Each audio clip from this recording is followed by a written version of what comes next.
अशोक चौधरी जी अपने पीए के माध्यम से संपत्ति लिखवाए हैं। अशोक चौधरी मुख्यमंत्री के दाहिने हाथ कहे जाते हैं बिहार में।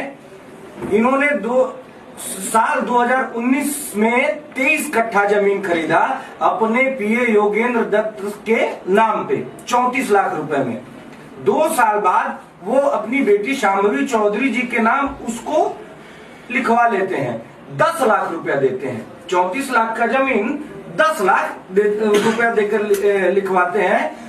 2025 में जब इनकम टैक्स ने इसके बारे में पूछा, जब वो चुनाव लड़ने गई कि भाई आपके नाम पे तो 34 लाख की संपत्ति आपने दिया है 10 ही लाख, तो 27 अप्रैल 2025 को इनकम टैक्स ने नोटिस जारी किया। उसके बाद 25 लाख रुपया जमा किया गया इनके तरफ से, योगेंद्र दत्त जी को दिया गया। ये भ्रष्टाचार की बात कर रहे हैं हम लोग सीधे सीधे अशोक चौधरी जी के ऊपर।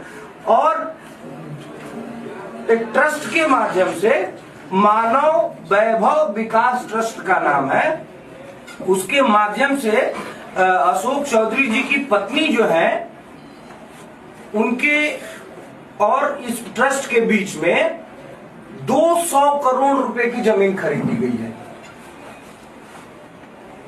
और सगाई और शादी के बीच 38.44 करोड़ रुपए की जमीन, 5 जमीनें खरीदी गई जिसका चेक से पेमेंट किया गया।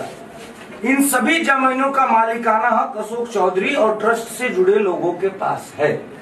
तो जो घोटाला किया है, जो बिहार की जनता का पैसा लूटकर, आप देखेंगे हाईवेज के किनारे जितने भी हाईवेज हैं, बड़ी बड़ी बाउंड्रियां, पटना के नजदीक जाइएगा ना, बड़ी बड़ी बाउंड्रीज मार के छोड़ी हुई है, बेनामी संपत्तियां हैं। उसमें हमारा बिहार के लोगों का खून पसीने का पैसा लगा है, लेकिन बेनामी संपत्ति उसमें पैसा लगा के उसको छोड़ दिया गया है कि भाई ठीक है बाद में हम लोग देखे जाएंगे। इस तरीके का भ्रष्टाचार चल रहा है बिहार में।